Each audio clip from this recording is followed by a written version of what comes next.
Hello, dear students and parents. Today we're going to read this very interesting book titled Sin, Sin, Sin, a Violin by Lloyd, illustrated by Marjorie Priceman. Let's turn on our brain engines to learn and read together and go into the magic of learning and reading. 1, 2, 3. And Playful Heart, Brownie, and Little Rose are going to hold the magic wand for us. And, oops, it keeps falling. And here they are. They're all sitting together so they can learn with you. And today we're going to think about the theme and the topic of this book. The topic is what a story is mostly about. The theme is the moral or lesson the author wants readers to take away from the story. So I wonder what theme the author would like for us to learn about. I think maybe the topic will be related to musical instruments because you see this man is playing a violin and the title is Sin, Sin, Sin, a Violin. Let's see. The setting here, if you notice, this is a theater. You see this right here is the stage where the title is. These are the stage curtains. These are the seats in the theater. There's another space here for people who pay more money and they sit up here by themselves with their family or friends. And here we have some kittens and a mouse.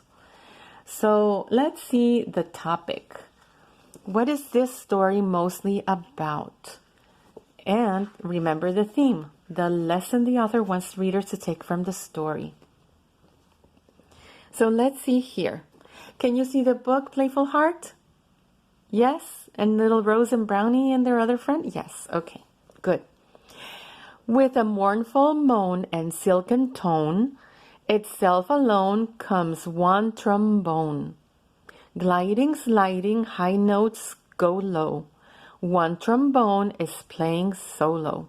You see this man? This musical instrument is a trombone. And this is his music. Musical notes. That's like another language that people learn to read and write. And there are the kittens. There's the man with the trombone. Next, a trumpet comes along and sings and stings its swinging song. It joins trombone no more alone, and 1 and 2, oh, they're a duo. So here's the trumpet, and there's a lady playing the trumpet. A duo means two, so this is a duo. Look at this one. Fine French horn, its valves all oiled, bright and brassy, loops all coiled. Golden yellow joins its fellows. 2, now 3, oh, what a trio.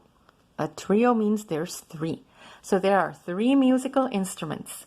So do you think maybe the topic is about musical instruments? Let's see. So this is called a French horn. And these are the valves. You see, these valves he pushes with his fingers up and down to make music. And these are loops. The air he puts through his mouth goes through the loops all the way out to produce music, create music. So you see there's 3. The French trombone, the trumpet, and what was that one called? Oh my goodness, I forgot. The trombone, the trumpet, and the French horn. Now a mellow friend, the cello, neck extended, bows a hello. End pin set upon the floor. It makes up a quartet, that's 4. So this musical instrument is a cello, and this part is called the neck, where the lady is holding it with her hand is the neck. This is the end pin to sustain it on the floor. Makes beautiful music. So you see, now we have 4 musical instruments. And so do you think the topic is mostly about musical instruments? Maybe. And how are these musical instruments going to teach us a lesson? Well, let's see. Let's see, Playful Heart. And soaring high and moving in with Sin, Sin, Sin, a violin. Stroking strings that come alive. Now quintet, let's count them 5. So when you have 5 of something, especially like here, musical instruments, you call it a quintet. And look, here it is. A violin stroking strings that come alive. This man is stroking the strings in the violin.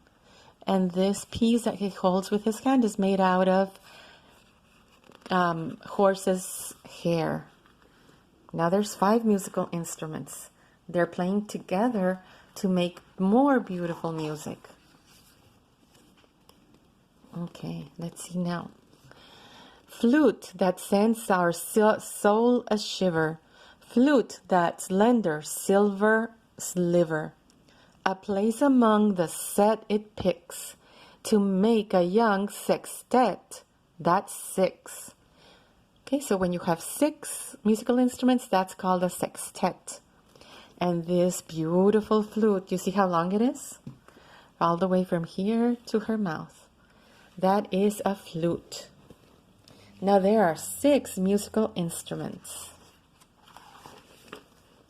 Okay, now let's look at this man. Let's look at the instrument he's holding. With steely keys that softly click, its breezy notes so darkly slick. A sleek, black, woody clarinet is number 7, now septet. So when you have 7 musical instruments, that's a septet. And this is called a clarinet. Almost looks like a flute, but it's different. You see, he has keys. Keys means that he pushes on something to make the air make different sounds. He's pushing air through the clarinet with his mouth, and when he pushes the keys with his fingers, it makes different sounds. So when you have 7 musical instruments, that's called a septet. Now look at this lady. Gleeful bleeding, sobbing, pleading, through its throbbing double reading. Oh boy, please don't hesitate. Come, make it an octet. That's 8.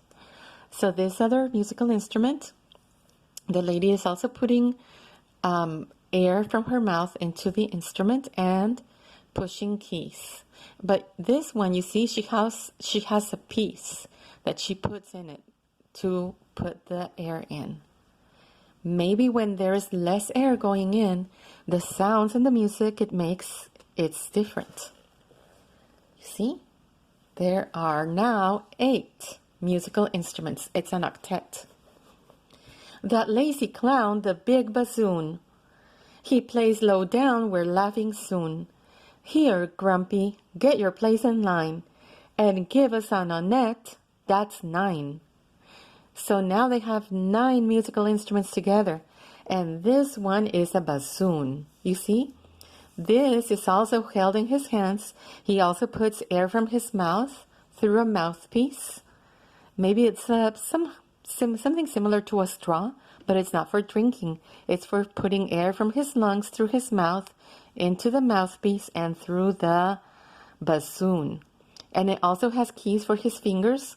When he pushes the keys, it makes the air make different sounds.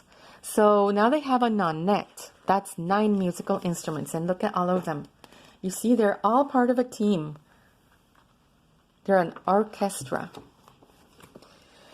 The harp descends with angel's wings, a heaven's blend through magic strings. And when it joins the others, then behold a chamber group of 10. You see the harp? It's as if it has a lot of these strings. It sounds delicate and happy. So that's a harp. And when you have 10 musical instruments, this is called a chamber group of 10. A chamber. A chamber means 10 musical instruments. The orchestra comes in the hall. There on the stage we see them all. The cello, harp, and clarinet. The trumpet, whom we've also met. The oboe, flute, and big bassoon. All eager to get started soon. Trombone, French horn, and violin, all poised and ready, now begin. Does this sound like teamwork to you?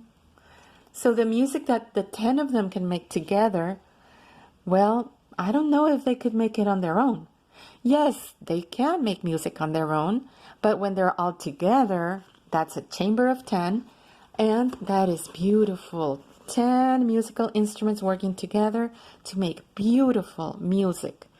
The strings all soar, the reeds implore, the brasses roar with notes galore. It's music that we all adore. It's what we go to concerts for. And look, all the animals. In the other pages, they were kind of fighting, but now they're all dancing. The cat, the dog, another cat, and the mouse. The music is making them happy, and now they're all singing together. The minutes fly, the music ends, and so goodbye to our new friends. But when they've bowed and left the floor, if we clap loud and shout encore, they may come out and play once more. And that would give us great delight before we say a late good night. You see? So maybe, do you think the theme or the moral or the lesson the author wants readers to take away is that teamwork makes beautiful music?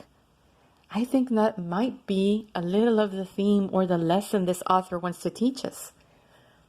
And so the topic, what the story is mostly about, might be musical instruments coming together. Musical instruments and the music they make. Go and take your test now and write in your journal. What is the topic? What is the story mostly about? And what is the lesson the author wants you to take away from this story? And let's say 1, 2, and 3. Take the beautiful magic that made you happy when we were learning and reading together. Take it to your test and to your interactive journal.